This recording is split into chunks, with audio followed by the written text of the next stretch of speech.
Hello, good people. Welcome to Hillbilly Cat History. Signed, sealed, remembered, Clambake Calamity.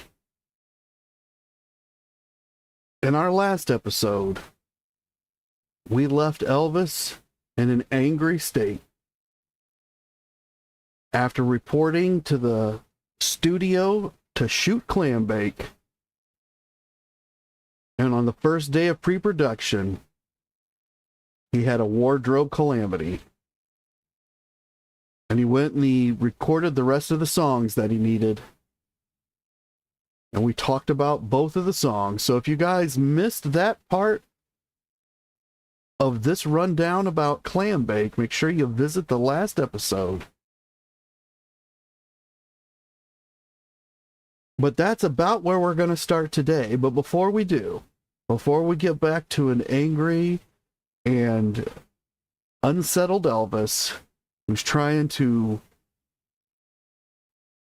get rid of his tension over not being at the Circle G and bringing his dream to life like he wants to be, trapped in this commercialism of Clambake, which it appears he did not think he was really going to do, based on the fact that he did not participate in his normal weight loss ritual prior to showing up on set.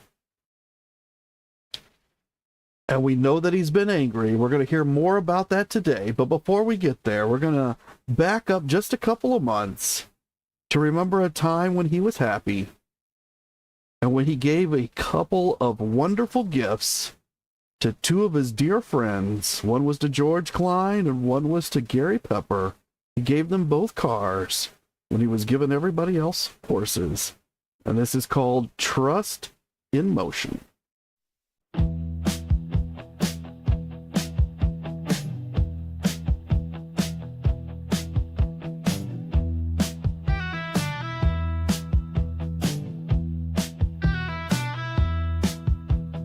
Radio static, Memphis bound, WABQ homes a sacred sound.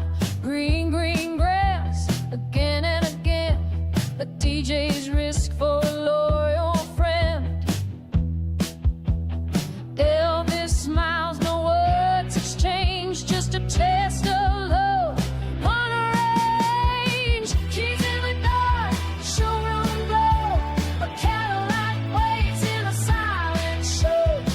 Merry Christmas, GK said, a yellow chariot, tears on shade. What's fame and fortune worth, my friend, if it's not something we can lend?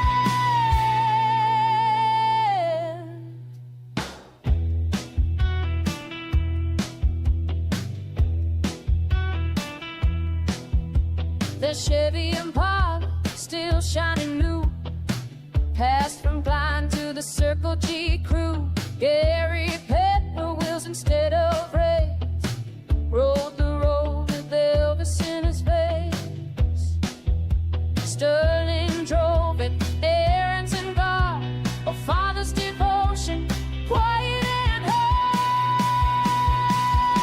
He couldn't walk, but he moved the crowd. Fancy and twisted, but faintness allowed. No colors filtered, no machine spin, just Kelly's true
Thank you for gathering here at Hillbilly Cat History, where we remember together and listen for the echoes.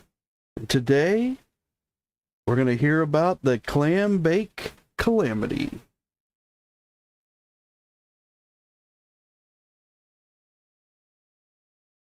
And on March 5th, we've talked about this in the last few episodes. That's the day that Elvis left Memphis. He left the Circle G, where he wanted to be. And he flew to Hollywood with Red West, Marty Lacker, Billy Smith, Charlie Hodge, Larry Geller, Ray Sidon, and Gigi Gamble. And on March 6th, the next day, Elvis reported to the studio.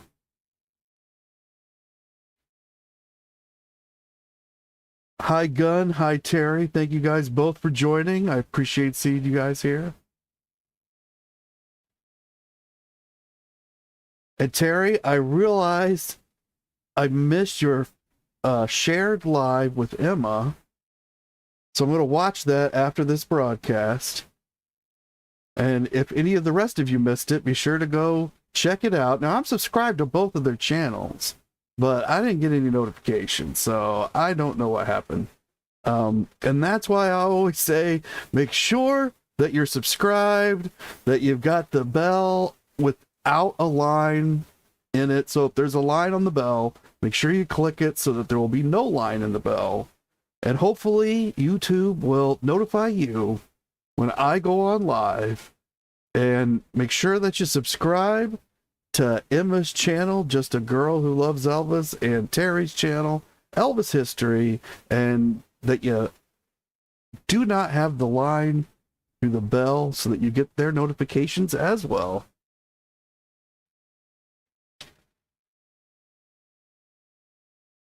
And yesterday, when we left off in the last episode, we were on March 9th, on Thursday. So it's really Wednesday night that Elvis trips in the bathroom. He hits his head on the bathtub. And then there's an aftermath because he is truly hurt. But he manages to pull himself up off of the bathroom floor and he drags himself back to bed. No one's aware that he's hurt himself until the next morning. Hi, Linda. Thank you so much for coming. Appreciate seeing you here.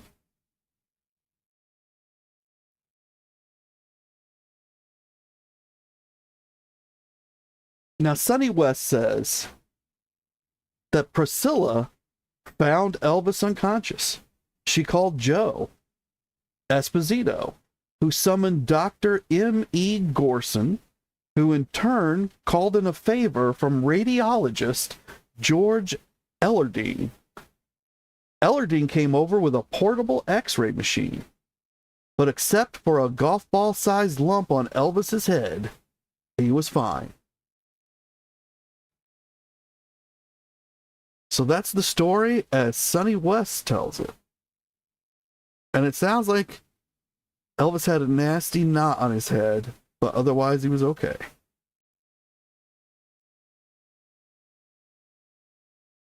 Now, Sonny mentioned Joe Esposito, and in this picture you can see Joe Esposito on the set of Clambake. So this is actually going to be a few weeks from now. But there's Joe, there's Shelley, Elvis's co-star, and Elvis. And I believe this is an all-white suit Elvis is wearing that he wears in the movie. But it's a black and white picture, so I'm not absolutely positive. And Joe is obviously explaining something or telling a story. Elvis looks slightly amazed, but Shelley, I can't tell if she's interested or disinterested. She's looking at Joe, but there's not much expression on her face that I can see.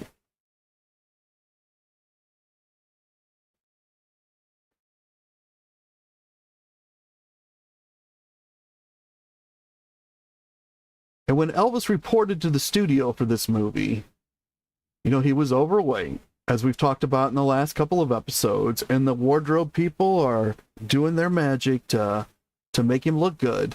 So here's a picture of him from the movie. Now, of course, this is going to be a few weeks in the future, but he looks pretty good in this picture. I don't think he looks particularly overweight in any way.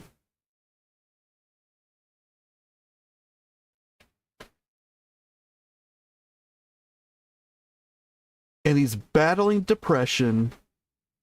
And according to some of the testimony that we're about to hear, he's increasingly dependent on prescription medications. So I think that's somewhat open for debate, and that we'll be able to get a better understanding of that as we move through what's being said. And Elvis's physical appearance reflected his inner turmoil about the formulaic roles he was being forced to play. And I think that this is absolutely true, because while he was at the ranch, he did not go through his normal weight loss process. He continued to put pounds on, knowingly put pounds on. And I believe that was an internal rebellion,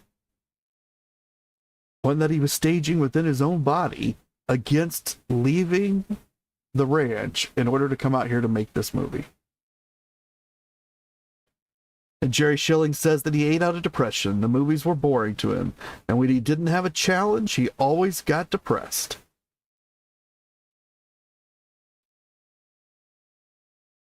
And we talked yesterday about how Elvis began to take diet pills from Dr.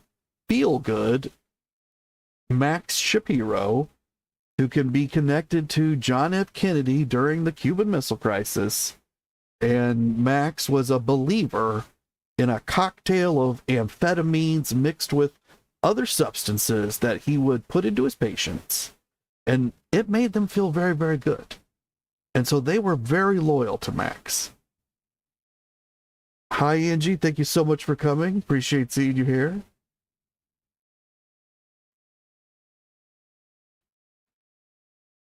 And so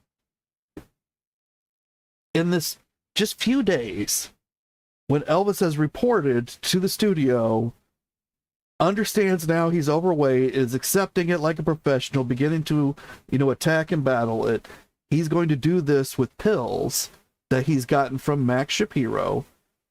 So they're being prescribed to Elvis, and Max is telling him they're going to help him lose weight. Now, these are probably some kind of amphetamine. But it's not Elvis going out to look for some kind of high. He's being prescribed a pill to lose weight so that he can make this movie. And Max, the doctor, is saying, hey, this is good business. This is good for you. Here's what you should take. And Elvis believes him, and he takes this. And Elvis isn't the only person that takes advice and medicine from Max Shapiro. Max has a list of people that he treats that's like 500 people long, and you would recognize every single name because they were all connected into the Hollywood industry. Max loved to hang with the celebs. And when he was hanging with John F. Kennedy, he was at his very highest peak. But even now in 1967, a lot of people hanging out with Max Shapiro all the time. So there's no reason not to trust Max. Everyone trusts Max. In the wardrobe department, they're working overtime to conceal Elvis's weight. And there's an increasing use of sleeping tablets and mood-altering drugs. Well, we're going to talk more in depth about that,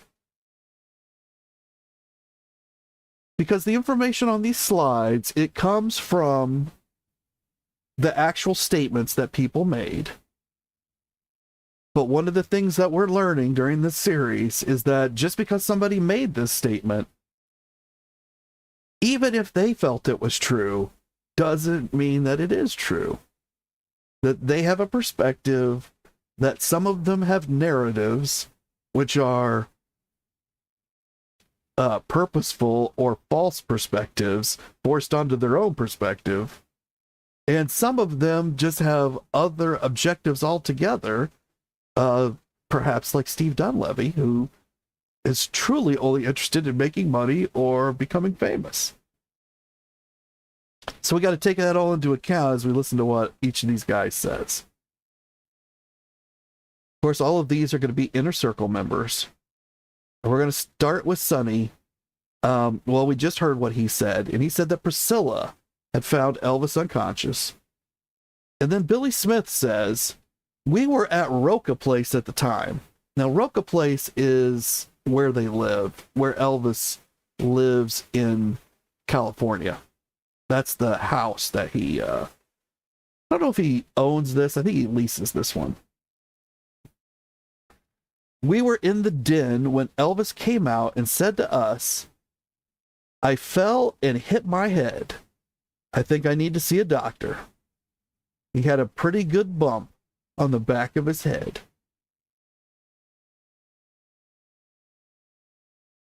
We heard Billy tell us this in the last episode, but it was from a different source.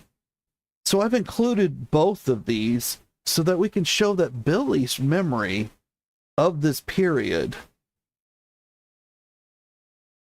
of what happened on this particular day, it's very consistent each time that he tells the story. And that's something that I always look for, is on these inner circle members, when they print the books, are the stories that they tell orally in person consistent with that? They typically are, because they told somebody the story and that person wrote it into the book form. Because none of these guys were writers, and they all worked with somebody else when they produced their books.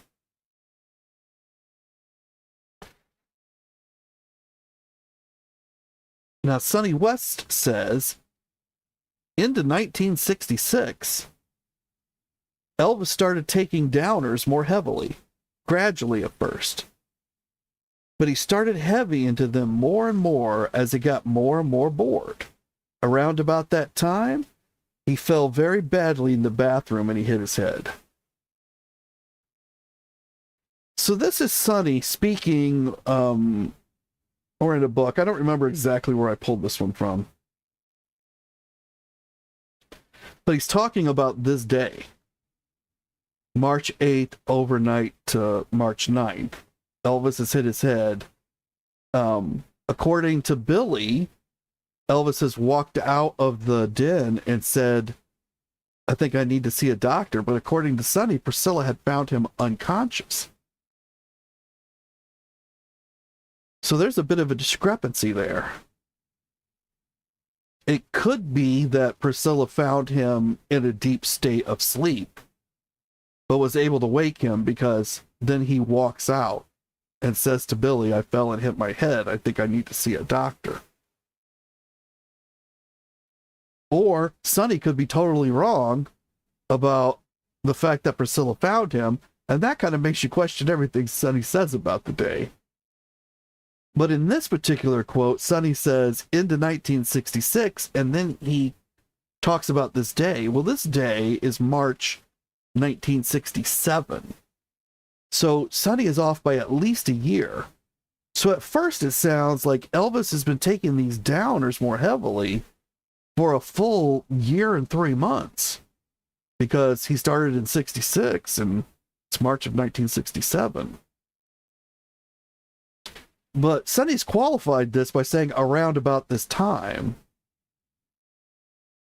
Well, that means that if Elvis began to take more downers, it was probably January and February of 1967. It's only been a couple of months. And most likely he's talking about February, when they're spending a lot of time at the ranch. Now, downers are to make you go to sleep. And Sonny's not indicating why Elvis is taking more downers. He's implying that it's so that Elvis could get a high. He doesn't say that. But he also doesn't say it's so that Elvis can get some sleep. we know that Elvis has incredible insomnia issues, and that one of the reasons he bought the ranch was he had a really good night's sleep there. But we also know that Elvis has faced many internal issues at the ranch and has delayed coming back to Clambake, and now he's here. So he's probably having sleeping issues because it's these kind of things that create insomnia.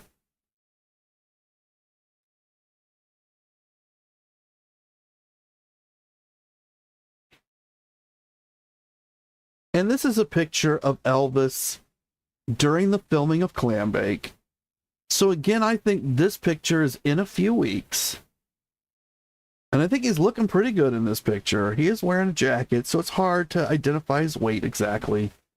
But he's not looking heavy in the face in any way. He looks pleasant in the face. He doesn't look unhappy. He's not exactly smiling.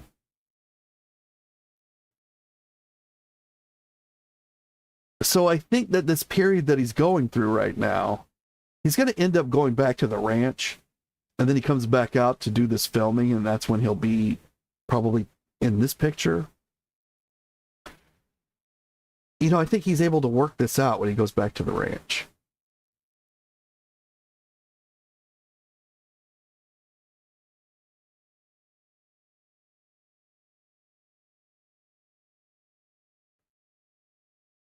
And of course, he's got this pressure on him, this industry pressure. And despite his own artistic frustrations, he's got multiple forces that are pushing him back to Hollywood. His father, Vernon, Colonel Parker, United Artists executives, all pressured him to honor his contractual obligations. And we had talked about that yesterday when Elvis complained about the script. The United Artists executives and the Colonel, they came to the house, I believe Roca Place. I don't really know how to pronounce that. It's Rocca and then place. So I'm going to say Roca Place. They all came there and they talked Elvis down from being angry about a bad script. Now, I don't know if that's exactly the same as pressuring him to honor his contractual obligations. I don't think Elvis has an issue honoring his contractual obligations. I think his issue is they're not honoring their portion of the contractual obligations, which he feels should be a decent script and good songs. And maybe he could even take some of the responsibility for the songs on himself because they're being produced out of places that are producing them directly for him. And they're being recorded through RCA. You know, they're going to end up on these records to fulfill his RCA contracts. So they're kind of a benefit to him in a way, on a business basis. So maybe he could take some responsibility for that. But the scripts are absolutely 100% studio responsibility. And he is not happy with them, but they're not able to change them at this point in time for this movie. Far too late in the production cycle of Clambake because it's already been delayed a couple times. And it's being delayed right now. Now, it could have been completely canceled if Elvis had just decided he wasn't going to do it. So, I don't know that there's that pressure. Now, we heard Joe Esposito say he thought Vernon was pressuring Elvis to go back. But that's Joe's take on it. He doesn't actually know if Vernon was pressuring Elvis, and he doesn't have any specific conversations to fall back on, or any documentation, or bills that weren't being paid, anything like that. It's just Joe Esposito's feeling that Vernon was pressuring Elvis. There's certainly pressure on Elvis, but I think most of it comes from himself. He is a professional. He signed the contracts. He's going to fulfill the obligations, but he wants things to be better, and they're not listening. I think that's a lot of it.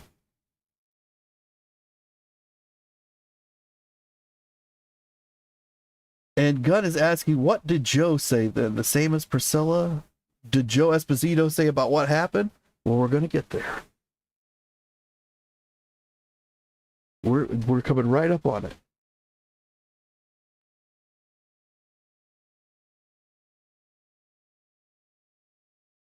But first, let's look at this picture of Colonel Parker and Elvis and Billy Smith.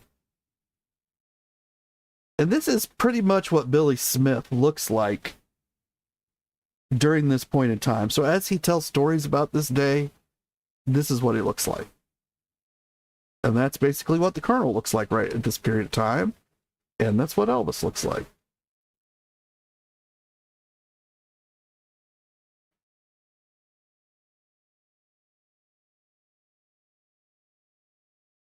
So Sonny West goes on to say that Elvis got a concussion and he lost his equilibrium for a while.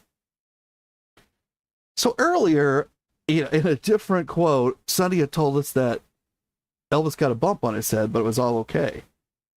Now he tells us that he got a concussion and he lost his equilibrium for a while. So it was worse than Sonny had told us in a different quote. Sonny says it was a real bad fall. He said he slipped. But he had been heavy into yellow jackets and secanols. And he was half asleep when he had that fall. So, what are yellow jackets and secanols? Those are drug references. Secanols are barbiturates that make you go to sleep. They're sleeping pills. Prescription level sleeping pills. Yellow jackets are a street nickname for secanols. Secanols are a yellow tablet. Or, not a tablet, but a pill that's like put together. They got a yellow coating on them. There are generic secanols, and they would also be referred to as yellow jackets. And there was also one other barbiturate that came in a yellow pill that was very close to secanol. So yellow jackets are a street term for these legal prescription drugs, but it's specifically for when you're using them or purchasing them illegally, really. You're purchasing them illegally on the streets. You would talk to your street vendor and call it a yellow jacket. But Elvis isn't purchasing these on the streets. He's being prescribed secanols so that he can sleep. And if those secanols were working properly, he wouldn't be up in the bathroom, because if you've ever taken any barbiturates, I mean, they knock you out. So he wouldn't get up to use the bathroom, but he is up because he has a tolerance to these, and they're not working very well on him. And Sonny says he's half asleep. Well, of course he's half asleep. It's the middle of the night, and he's using the bathroom. I don't think that's an uncommon occurrence in almost any house in the country. And then he slips in the darkened bathroom, or maybe the lights are on, and he falls and he hits his head. But I believe this was said because by the point Sonny tells this story, he's already written the book, Elvis, What Happened? And so almost everything Sonny does from that point forward has to justify that book. So Sonny doesn't remember the actual dates that Elvis starts this into downers more heavily. But he does identify it as yellow jackets and secanols. And then he says Elvis would go through periods where he would look after himself, and man, he would look like a Greek god. But then he would lapse back into popping the downers, where the lapses got gradually closer and closer together. By the early 70s, the only thing that would keep him straight was if he had a challenge. Then he would be the old Elvis again. He needs a challenge more than anyone I know. Well, if you've been following the Mystery of 1977, August 16th, 1977 series I've had,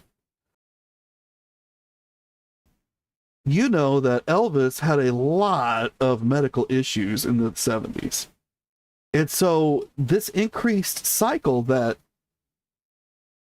Sonny notes, and he does see, and it's true, there's an increasing cycle.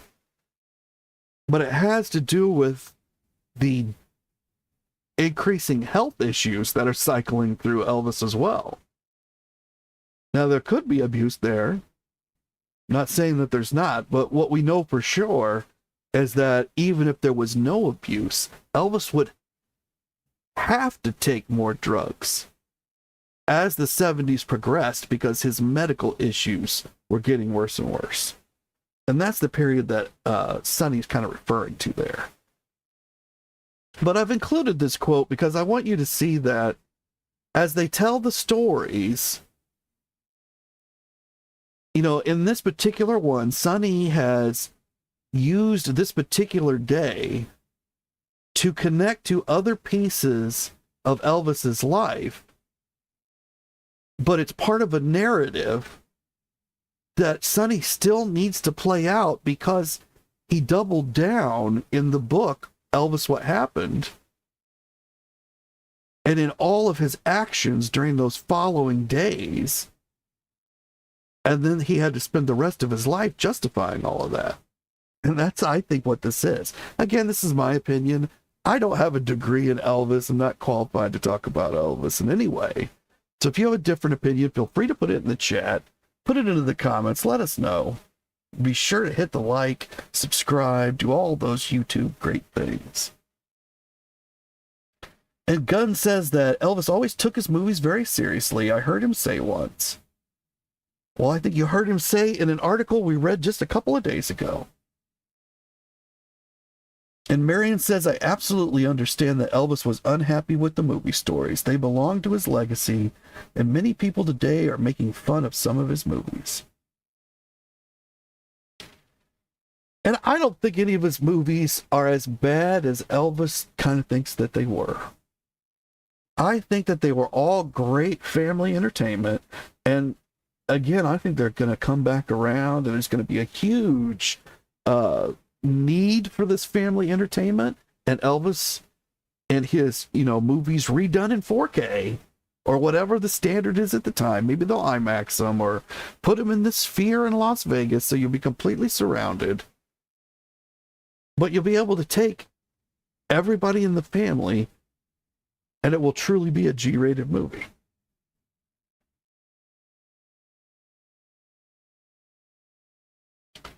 And Gunn says maybe they haven't seen those movies, these fans who make fun of them. And I think you're right, Gunn. And Varied says that they're not Elvis fans. I think there's truth to that, too. And Gunn says there's maybe 5 of them she doesn't like so much, but the rest are enjoyable to see. And Linda likes what I said. Thank you so much, Linda.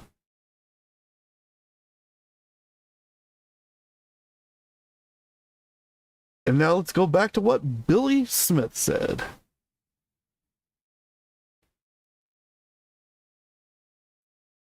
He says, about 8 o'clock in the morning, some of the guys were in the den, and Elvis come out and said, I fell and hit my head. I think I need to see a doctor. He was holding the back of his head, and he had a pretty good bump on it. Every time Billy tells the story, it's almost exactly the same. So I'm not sure that Priscilla, I think maybe she was there, but I don't know that she was the one that found him unconscious. I think that as you remember back over a lot of years, you have to fabricate parts of your memory. And that when a whole lot of people remember the same day, it's going to be a lot of different and conflicting events that are remembered. But now we have Larry Geller. And Larry says, finally, Elvis emerged from his room, walking slowly, as if dazed. He wobbled a bit as he made his way across the room, then collapsed into a nearby chair with a sigh. Shaking his head in disbelief, He said, "Oh man, I got hit. I really got hit last night, man. I hit my head. You won't believe it. Come over here and feel this." One by one, we each gingerly touched the golf ball sized lump on the back of his head.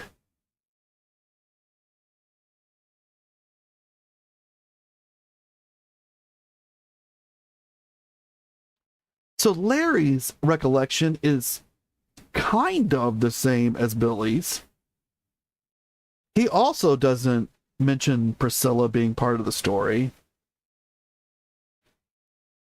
And where Billy said Elvis came out, Larry makes it much more cinematic. Elvis now emerges from the room, which is a good choice of words. I mean, Larry wrote this or somebody wrote this for Larry in a book. And this was good writing. Billy's is, I believe, a direct quote from Billy. It's exactly as he said it, as he spoke. But Larry's has been crafted a little more. So Elvis emerges from the room. He then walks slowly, as if he's dazed. Now, that's a very interesting choice of words, because as if dazed doesn't mean that you're dazed. It means maybe you're dazed, maybe you're not. Larry's not confirming any dazing. He's just saying that it looks like he might be dazed. And then he says that Elvis wobbles a bit on his way across the room, and then collapses into a nearby chair with a sigh. Now, Billy didn't mention any of these details, and so I'm not saying they didn't happen. But when Larry describes them, I mean, this should have been in a movie too. Like, I don't think we've ever seen this part in a movie.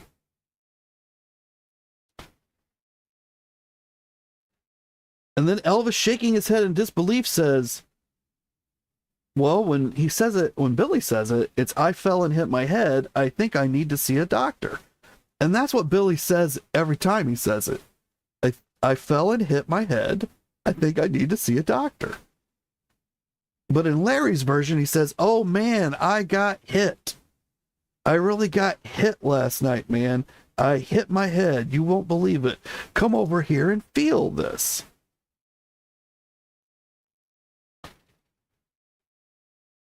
Again, I'm not saying any part of this is not true. And the part that rings the most true for me is that Elvis said, "Come and feel it." But Larry will later make a big deal, and I don't think we'll see it in today's episode, but later on, we're going to see Larry make a big deal out of Elvis saying that he got hit. And he's going to say that nobody reacted to that at the time. And that as Larry has thought about it over the years, he doesn't think it's possible that Elvis tripped going forward and hit the back of his head. Now, I don't know.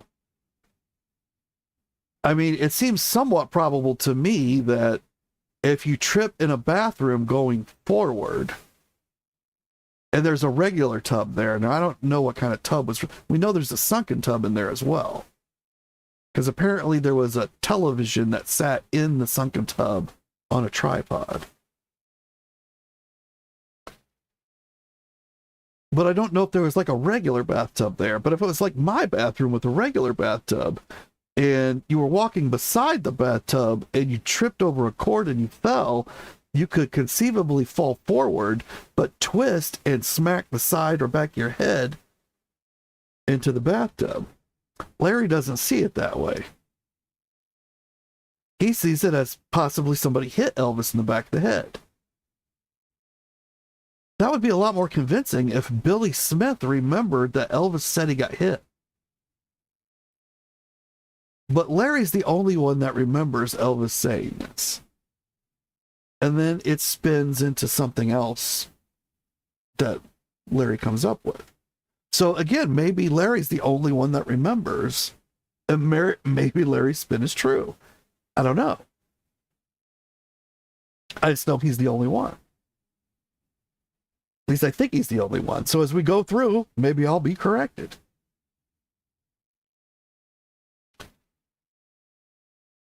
Joe Esposito is also there. He's arrived to collect Elvis. And he's told Elvis, we don't have a direct quote, but he's told Elvis that Elvis has told Joe that he fell and hit his head on the bathtub during the night.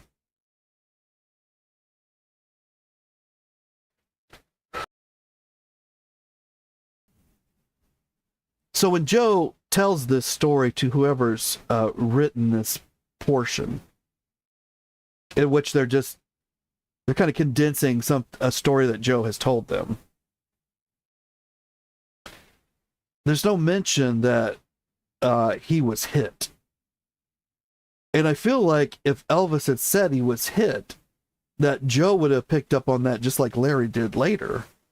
And then whenever he said that part of the story, other people would pick up on it because that would be a more sensational part of the story.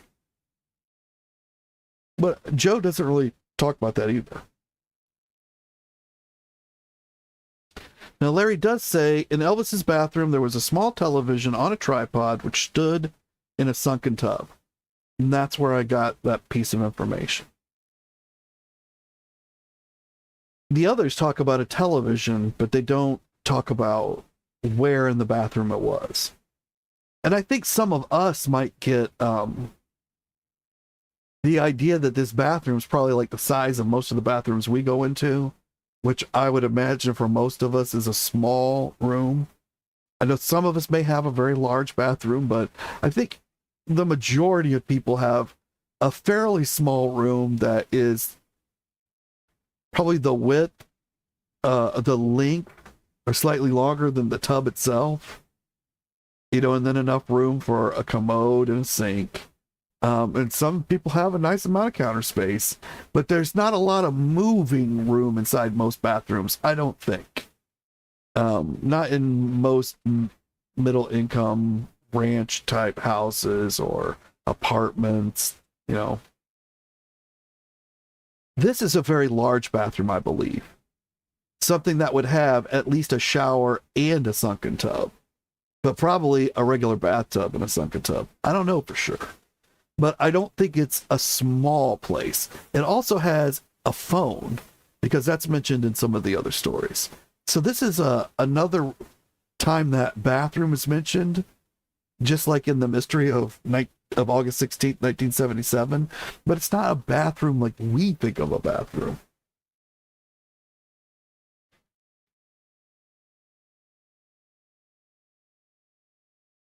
And Gunn says that the movies are great family entertainment. That's how she looks at them. And I think so too. And Linda says his movies weren't so different of others at that time. I think they were even superior to many that were out at that time.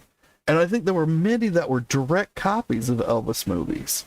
And I'm thinking like all the beach movies, like Annette Funicello. And Gunn saying that Priscilla phoned Joe, not a doctor. Well, I don't think Priscilla actually found him. I think that's a mismemory by Sonny. And I don't think anybody found him. I think he just walked out and he said, "Hey, my head hurts." Now, where was Priscilla? Was she in there sleeping with him? I'm not even sure that the women were here at this time. Now, I did tell you another story where Elvis is angry and he tears up the room, and there's Joe Smith is there, as well as Priscilla, according to Billy. But because of the emotions involved, it feels like that story belongs now. But the women are there, so I don't know. That's confusing to me. Maybe it really is after he comes back from the ranch, and maybe he still does have a great amount of anger that he's working out through the end of March and April, into April, before his wedding. I don't know. But I'm not actually positive Priscilla's even here, because the only one that's mentioned her is Sonny.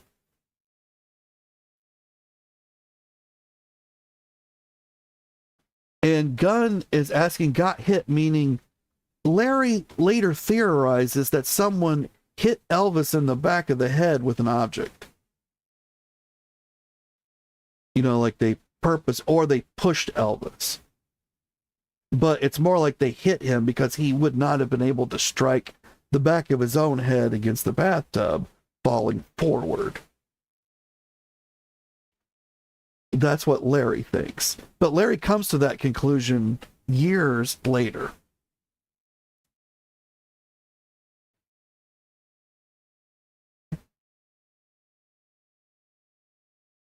And Marty Lacker says that my first reaction was, I wonder if he did it on purpose to postpone the wedding.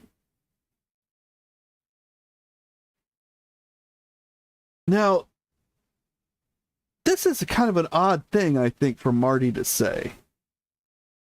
Elvis asked Priscilla to marry him back in December. We're now in March. That's 3 months later. There's still at least a month and a half to go before the wedding. So any postponement that this does, I don't think is going to postpone the wedding. Because I don't think it's going to push the filming of... Well, they don't even have a date set for the wedding. There's no date set. Like when they finally do get married, it's kind of a surprise thing. And even they didn't know it was going to be on that specific day until, like, I think less than a week before. If not like a few moments. I can't even remember, but it's very quick. So when Marty says, my first reaction was, I wonder if he did it on purpose to postpone the wedding, I don't think that's his first reaction. I think that that's a reaction that he had years later as he reflected on these things. And his timeline's slightly out of sync. And he's trying to piece meaning out of these different, pieces of his life. And he determines maybe it was connected to the wedding. And now he's thrown that out there. But it really, I just don't see how it possibly could be about the wedding. And then Gunn says, someone must have asked, who hit you? That's the first thing I would have asked. Keep a hold of that thought, Gunn. And then Gunn says, Marty is a little odd, isn't he? Some of the guys around Marty, they said that as well. Hi, Linda. Thank you so much for coming. Appreciate seeing you here. And Marion's saying they should have called a doctor anyway. Did anyone do that? Well, we're about to find out. And Linda's saying that Marty's statement seems far-fetched. Yeah, I agree. I think it's far-fetched. And Linda cut and say that she's sorry. She's like, don't ever be sorry about being late. And if you ever miss us, just make sure you watch the replay and leave a comment. But definitely glad to have you with us. But let's get back to Gunn's question about someone must have asked who hit you. So Larry Geller says, when asked what happened, Elvis replied, I don't know. That's the strange thing about it. The only thing I remember is that I walked into the bathroom.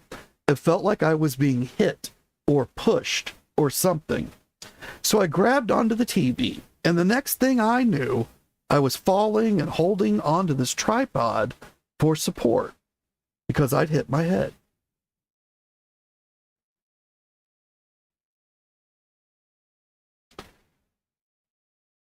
So what I find odd about this Larry Geller statement is that at first he says that Elvis came out and he says, I got hit. Right? Let's look at exactly what he said.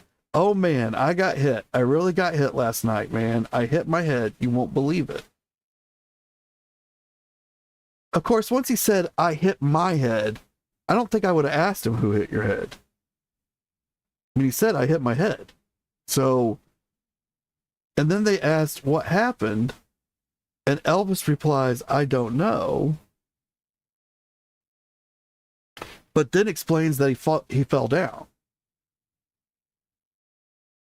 So I could definitely hear him saying, I don't know, and then explaining that he fell down. That seems like a natural thing for someone to do, but that doesn't mean he didn't actually know.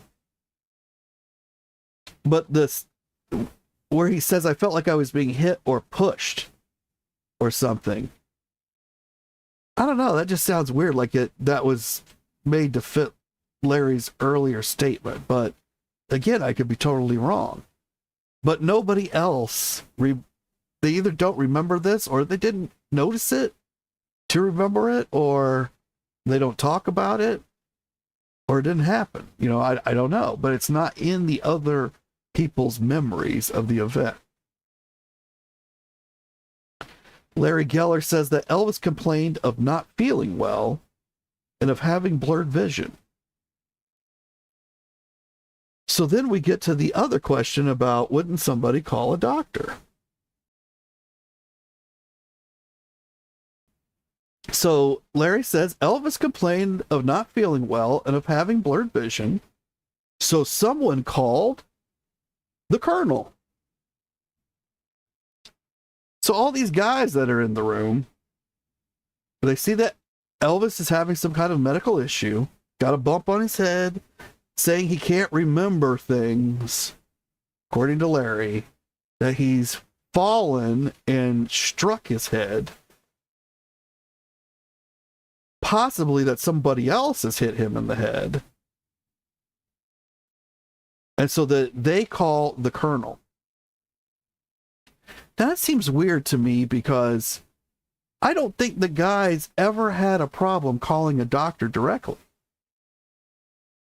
And in fact, when Elvis is out on the ranch just before this and he gets the saddle sores, he says, I got this medical issue, I got these saddle sores. Everybody suggests, let's call a doctor. And then Charlie Hodge calls a doctor. And then Dr. Nick shows up.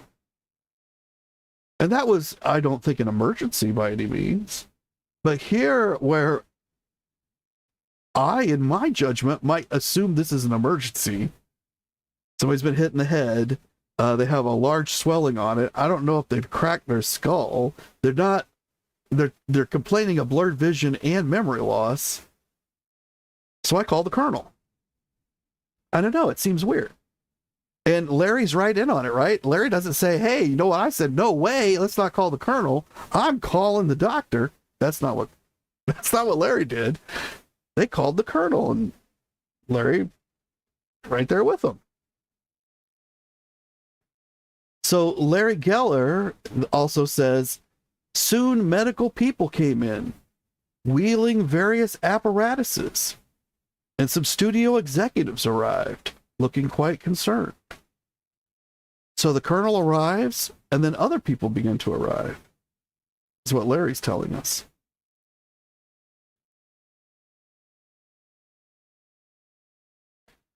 So Marty Lacker says, we got him into bed, and Esposito phoned the Colonel. So when Larry has told us that they phoned the Colonel, well, they didn't so much do anything. Well, he said, so someone called the Colonel. Larry's not even sure who called. Larry didn't do anything, though. I mean, that's kind of my point here, is that Larry does complain a lot about things that happen to Elvis and the way that people treat Elvis.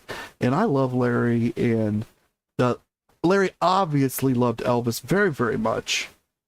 And I'm not blaming Larry for anything in any way, but Larry could have taken action here, but he did not. And neither did anybody else, except for Joe Esposito. And whoever, now Marty saying we got him back into bed. Not sure who those is, but, people got Elvis back into bed. Not sure why they got him back into bed. He got himself out of bed, and he's, according to Larry, has sat himself down into a chair. Now, maybe he feels like he needs to lay back down. But, so I feel more like they've escorted him back to bed. Joe Esposito has phoned the Colonel. And somebody else called this doctor that Elvis had used for prescriptions. So Marty's indicating that someone else did take action, but he's linking it back to somebody that is a drug supplier for the guys, apparently. And for Elvis. That's kind of what I think he's trying to say here.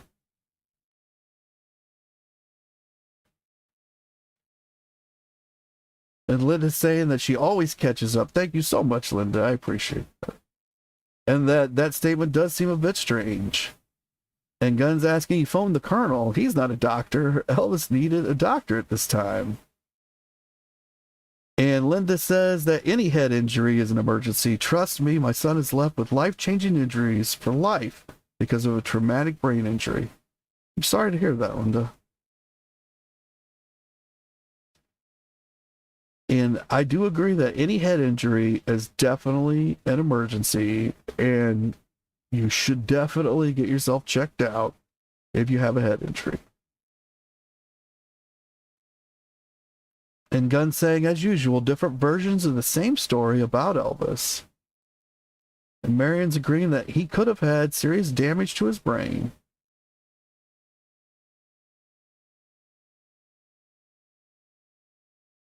But Marty's saying they got him into bed. They've called one doctor and they've called the colonel. And that the doctor brought portable x-ray equipment to the house. And I held Elvis's head straight because he could barely hold it up. The doctor checked him and said, "You've got a mild concussion. You can't start the movie right now." And then he told Colonel they'd have to hold off shooting for about 2 weeks.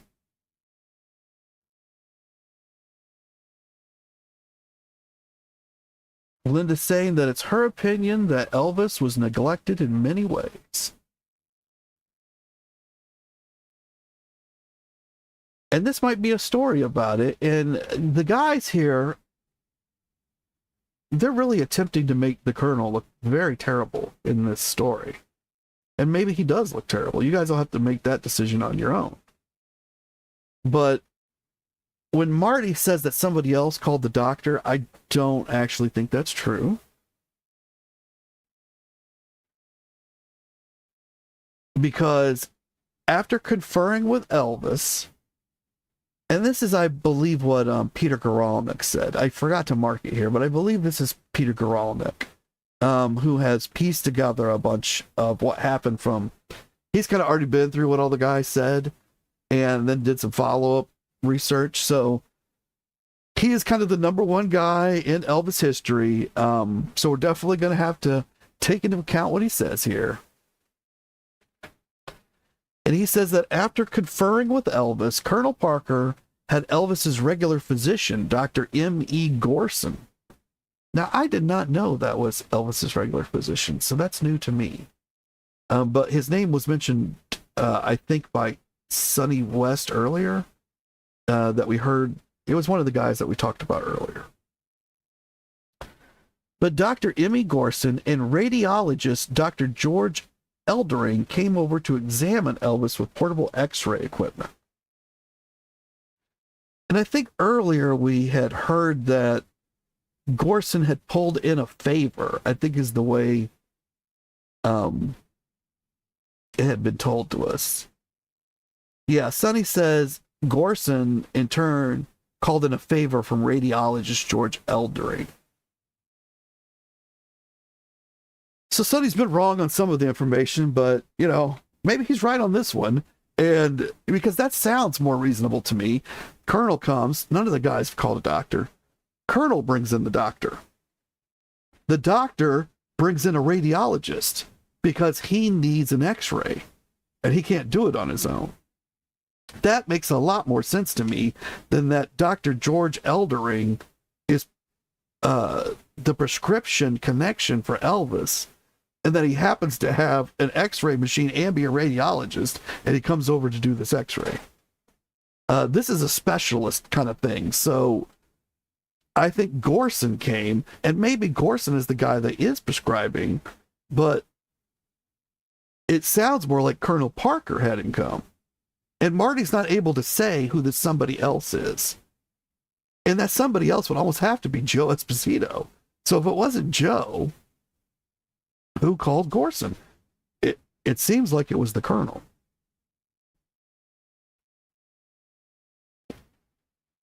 And unfortunately, that's where we've got to leave it for today, because we've reached our hour. And this is turning into a rather good mystery for us. So we'll definitely be returning to it in the next episode as we try to figure out what exactly happened on this day that Elvis fell and hit his head, and then these doctors showed up. And then there's going to be some aftermath, because now we've got the Colonel involved. And so once we see what the Colonel does, then maybe we'll understand more why there was an attempt earlier to make sure that we put the Colonel in a bad light before we get to this point.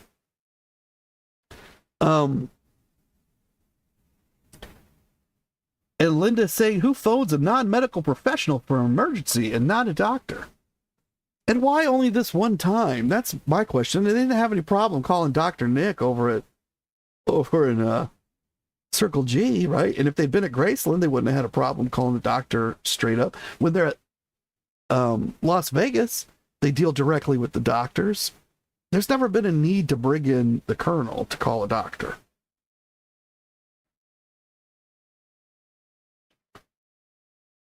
And Linda's hoping she can make the next live. I hope you can make it too. And for now, I'm going to send you guys out of here with a song. And this one is about his seeing the cross on the Circle G, cross on the circle. And until I see you all again, y'all keep taking care of business.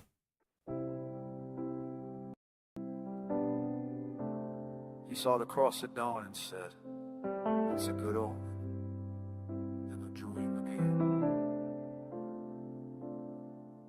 At the break of dawn, through the window pane, he saw a cross in morning rain,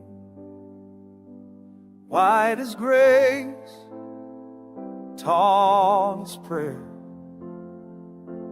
calling him to build and share.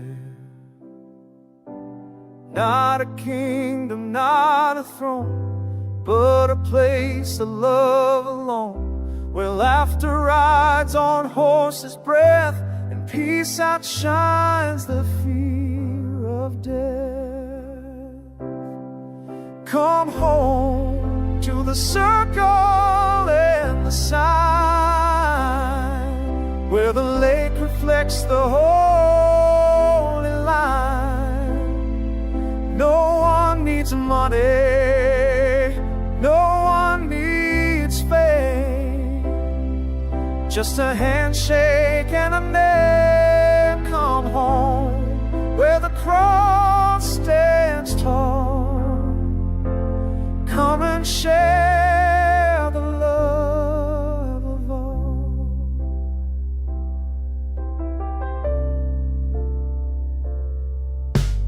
Mobile homes and barbecue nights, trucks and trials and porch light rides. He handpicked hard to share the dream, a mythic village by the stream. This is more than land, it's grace, refuge carved in sacred space, a gift of love to friends and kin, protected from the world's loud din. Come home to the circle and the sign, where the lake reflects the holy line. No one needs money, no one needs fame, just a handshake and a name. Come home, come home.